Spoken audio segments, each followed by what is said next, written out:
Salve, salve galera, tudo bem? Playoffs do NBB estão chegando, serão na próxima semana, mas antes da gente focar aí nas equipes que foram para o mata-mata, né, vamos falar primeiro de quem ficou para trás, de quem não foi para o playoff, né, o que acontece ali com esses 4 times que ficaram de 12º para baixo no NBB, é sobre isso que a gente vai falar hoje. Então, antes da gente começar, se inscreve no canal, curte esse vídeo e comenta aí embaixo, né, qual dessas equipes merecia ter conseguido a classificação para o playoffs e também o que essas equipes precisam fazer ano que vem, na sua opinião, para conseguirem um melhor desempenho. Então vamos lá, né? Quem ficou de fora do playoff esse ano, em ordem, foram Cerrado, Pinheiros, Campo Mourão e Brasília. Só que o Brasília, eu já falei especificamente do Brasília em um vídeo só para ele, eu vou deixar aqui em cima no card, você pode clicar depois desse vídeo e ir lá assistir, porque o Brasília não devia ter ficado na última posição. Então vamos falar dos outros 3 times, Cerrado, Pinheiros, que eu tô aqui com a camisa do Pinheiros hoje, e o Campo Mourão. Bom, o Cerrado, né, estreante no NBB, conseguiu a vaga ali depois de um convite da Liga Nacional, feito principalmente após o fim do projeto do Botafogo ano passado, né, para o NBB não ficar com 15 equipes de novo. O Cerrado, que já tinha tentado entrar em outras oportunidades, dessa vez conseguiu reunir ali tudo que precisava e entrou no NBB e conseguiu montar um time interessante, né, foi para o mercado até antes do que o seu rival, se é que a gente dá para falar assim, já que ainda não se enfrentaram no NBB, né? Foi antes para o mercado do que o Brasília e já conseguiu pegar alguns nomes ali interessantes, né? Pegou o Henrique Coelho, pegou o Douglas Nunes, pegou alguns jovens que tiveram algum desempenho interessante num passado recente, como o Daniel Von Haidin, pelas categorias de base do Corinthians, o Sérgio Conceição, pivô ex-São José. Ali depois, com o tempo, chegou o Jace Fuller, né, que era para ser um americano ali para dar mais cancha pro time, o Paulo Lourenço, um grande defensor, Crescenzi, Alex Doria. Então foi montando ali, né, um time que tinha uma cara, um time que tinha uma proposta, uma ideia e que poderia sim muito bem brigar pelas vagas dos playoffs, assim como brigou até as últimas rodadas desse NBB.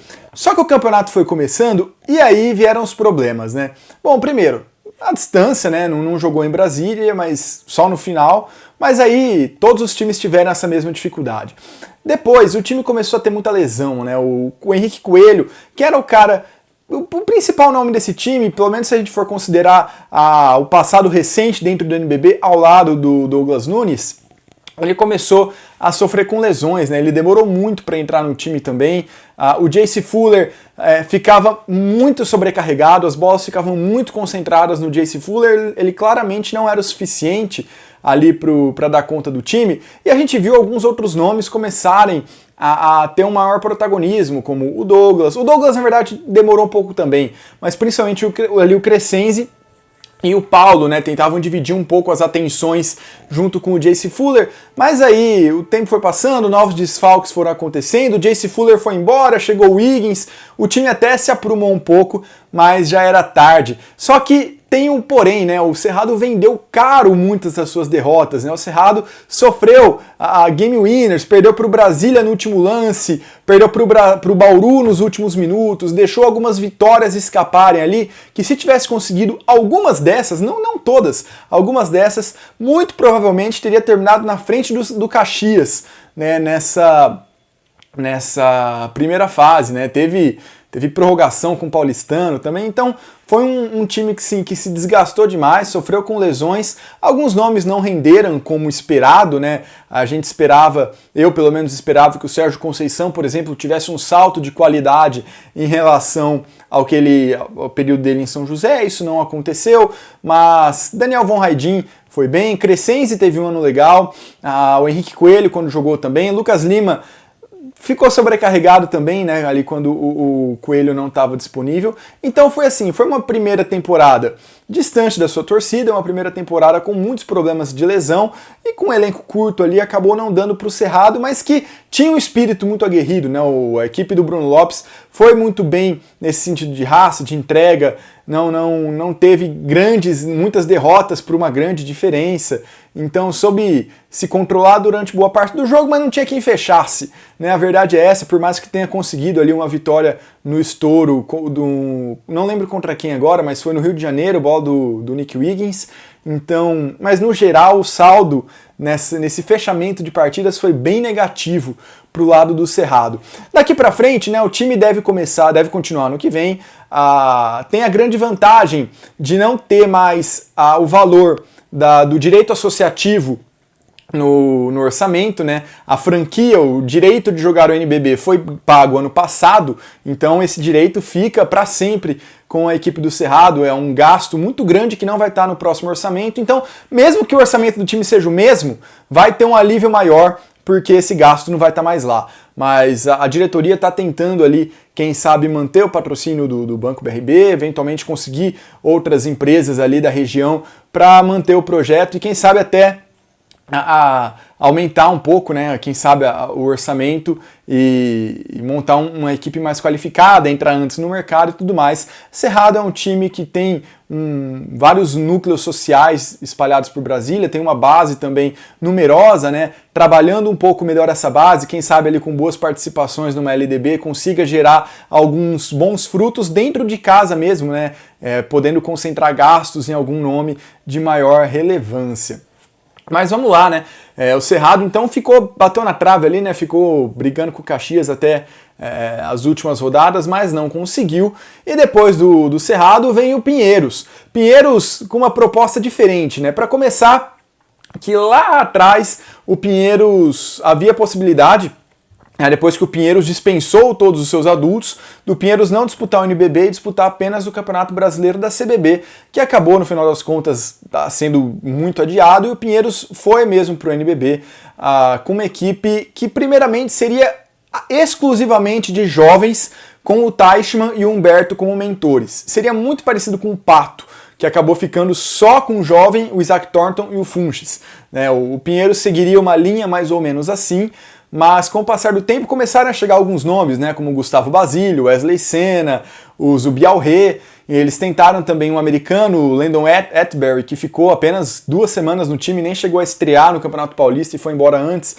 Mas, apesar desses adultos, né, que passaram a fazer parte do time do Pinheiros, ainda havia a expectativa de vários jovens terem bons minutos, assim como tiveram.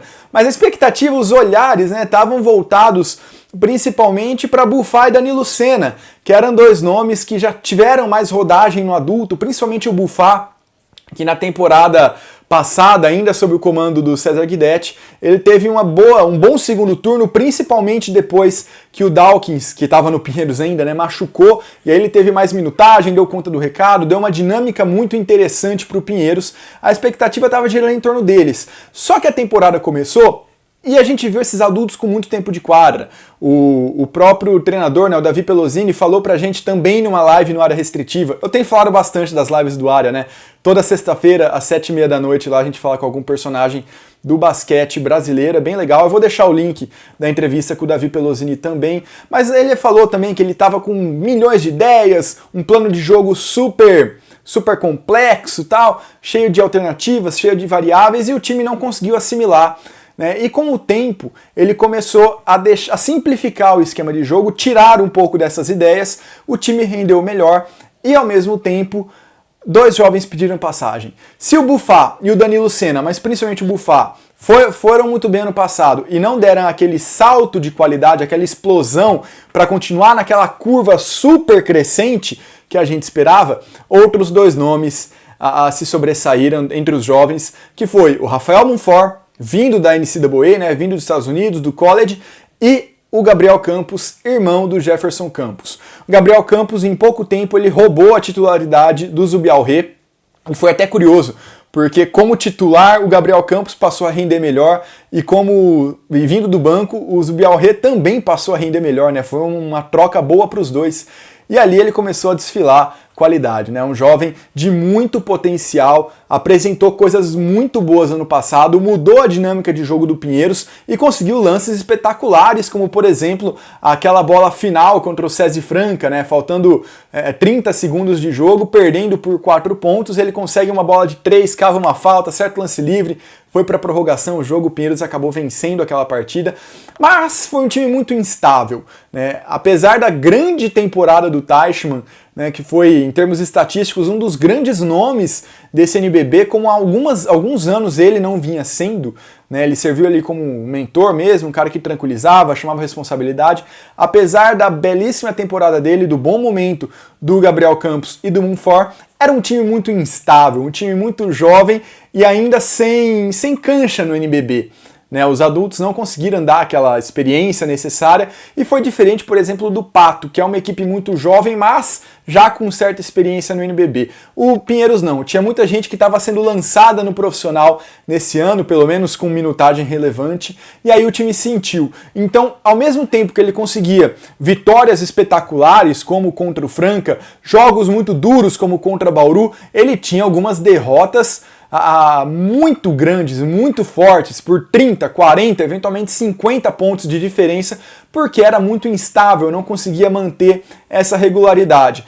Ponto positivo, não havia pressão por resultados, né? A ideia era realmente se manter mais um ano no NBB e quem sabe para o próximo ano ter um orçamento um pouco maior, o que nada indica que isso vai acontecer, mas principalmente voltar um pouquinho às origens, desenvolver essa galera, dar mais experiência e quem sabe revelar novos jogadores, né? Então a gente já pode imaginar, por exemplo, que para a próxima temporada, se alguns nomes ficarem, eles vão ter uma experiência maior, mas eles vão ter uma maturidade diferente na hora de jogar o NBB. O próprio Gabriel Campos, Rafael Munford também ali, ala pivô, muito ágil, consegue marcar muito bem, gostei bastante dele.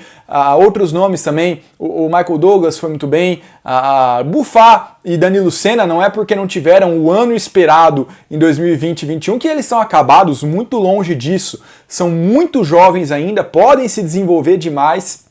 Então, o Pinheiros tem um elenco jovem ali, muito promissor, e o Teichmann foi o grande destaque entre os mais velhos, né? Se conseguir manter o Teichmann e trazer ali alguns outros nomes que possam dar essa qualidade, essa experiência, o Pinheiros tem tudo para fazer um novo ano muito bom, sem ser tão instável como foi em 2020 e 2021, e mantendo um orçamento relativamente baixo, né? Lembrando que se espera que ano que vem que eu digo NBB que vem, né, que deve começar em outubro, novembro, já possa se jogar no Henrique Villaboin normalmente, não apenas no sistema de sedes, né, que o Pinheiros jogue no Villaboin, depois vá jogar fora, igual como sempre foi.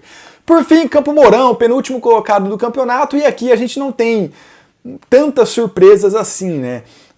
Tirando o fato de que o Campo Mourão criou uma expectativa em quem acompanha o NBB um pouco mais de perto, porque o Campo Mourão foi muito bem no começo do NBB, né? Ali nos primeiros jogos, o Campo Mourão venceu algumas partidas muito importantes, como por exemplo a Unifacisa mesmo na estreia. Então, o Campo Mourão montou um elenco cheio de nomes que estavam fora da elite do basquete, né? Fez ali várias apostas. Trouxe de volta o Stefano, né, que não se desenvolveu como profissional no Bauru Basquete, mas vinha tendo números muito bons em divisões inferiores. Trouxe o Luizinho, que já tinha jogado várias vezes Liga Ouro, alguns outros campeonatos também. Lucão estava fora do cenário, não estava sendo tão especulado assim, melhor dizendo, né? Então tinha alguns nomes interessantes, apostou no Matt Frierson, que estava fazendo sua primeira temporada como profissional, depois de alguns números bem legais em divisões inferiores da NCAA. Trouxe também, mais para frente, o Anton Cook, mas ele também conseguiu alguns outros americanos que até jogaram ali um pouquinho o paranaense, mas não deram prosseguimento, né? Nem chegaram no NBB. E aí o desenvolvimento do time, né, a evolução fica prejudicada, né? O início foi muito bom, o início foi promissor, né? O Campo Mourão parecia ter muito mais ritmo do que alguns outros times naquele comecinho de NBB, se deu muito bem naquela parte da competição, mas também começaram a vir os problemas, né? O Matt Frierson caiu demais de produção, né, o Anton Cook demorou para chegar e demorou um pouco para engrenar também, né? Ele fez sequências, partidas com mais de 30 pontos em sequência na reta final, quando o Campo Mourão já não tinha mais chance de classificação, né? Então foi um pouco duro, mas algumas coisas a gente pode tirar de muito positivo nessa temporada ali, né, dos comandados do Emerson. O Stefano provou que consegue jogar em alto nível, né? Teve partidas espetaculares com 35, 36 pontos.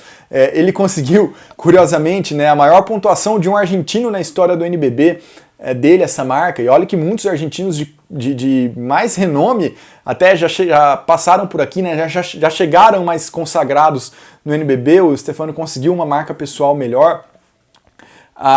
Lucão também ali, apesar da falta de mobilidade e tal, mas se mostrou um defensor de aro competente. Luizinho, um cara faz tudo, marca muito bem, também contribui ali na distribuição do jogo, ataca quando necessário. Obviamente, não foi um superstar, né? Não foi pro jogo das estrelas, longe disso, mas também provou que existem bons nomes ali fora do cenário nacional, do cenário da elite nacional. Tem que saber procurar. Mas não pode ser um time inteiro disso, né? E aí o problema acabou passando também por isso, outros por problemas, né, financeiros. O time em determinado momento ali teve atraso salarial, perdeu vários dos que seriam os principais nomes, né? Os reforços chegaram e logo foram embora. O Stefano na segunda metade, né, no segundo turno do campeonato machucou, então o time foi perdendo também nessas suas principais peças. Já não havia uma expectativa de um desempenho tão alto pelo nível do elenco montado, mas ainda assim nomes se sobressaíram e aquele bom início deu uma certa expectativa de que talvez o Campo Mourão pudesse estar ali onde ficou o Caxias, de eventualmente até onde ficou o Pato. O Campo Mourão tem uma situação delicada, né, que é a parte financeira, que vira e mexe, volta a atrapalhar os planos da equipe, né? Campo Mourão, vale lembrar, já deixou o NBB por questões financeiras, então não é fácil montar um time numa cidade de 100 mil habitantes do interior do Paraná, certo? O Campo Mourão tá aí já há um bom tempo na luta, sempre com o Emerson, precisa ter uma estabilidade um pouco maior, né? Quem sabe com uma pandemia um pouco mais branda ou menos grave, se é que dá pra gente imaginar isso para o segundo semestre, o Campo Mourão não consiga ter um pouco mais de tranquilidade para, quem sabe, conseguir manter o time no NBB, né? Não precisar voltar, por exemplo, a disputar um CBB e quem sabe se manter, né, voltar para os playoffs, né? Campo Mourão já teve equipes muito boas, já teve ali nomes como Betinho, Douglas Nunes, né, a dupla Betinho e Cauê Verzola, quando passou por ali foi muito bem, o Brown também, estrangeiro, que marcou época em Campo Mourão. Então o Campo Mourão é um time que tem história, tem uma torcida apaixonada que precisa ver os jogos voltarem a acontecer em Campo Mourão. Isso é essencial para o time, né? Conseguiria provavelmente ali arrancar algumas vitórias na base da raça, da empolgação, com o apoio da torcida, que sempre lota o ginásio ali no Paraná. Então, Campo Mourão precisam de ter um pouco mais de tranquilidade. Nem tudo depende da diretoria, dos planos do Emerson, né? Algumas coisas são externas, mas precisa se ajustar um pouco melhor para conseguir ter um desempenho decente, com mais regularidade na elite. Lembrando que nenhuma dessas equipes, e nem o Brasília, que ficou em último, será rebaixada, né? Eu já expliquei porque não tem rebaixamento no NBB aqui nesse vídeo também, vou deixar aqui no card. É um vídeo bem completo, até um pouquinho longo, explicando por que não existe rebaixamento no NBB ainda. Beleza, galera? Mas é isso então, né? São equipes que ficaram de fora, mas poderiam ter ficado dentro, na minha opinião. Alguns fatores ali atrapalharam a campanha ao longo desse atribulado 2020-2021. Beleza, galera? Aguardo vocês nos próximos dias, agora sim, com as análises dos confrontos das oitavas de final dos playoffs do NBB. Espero vocês lá. Curte esse vídeo, se inscreve no canal. Muito obrigado, até a próxima e falou!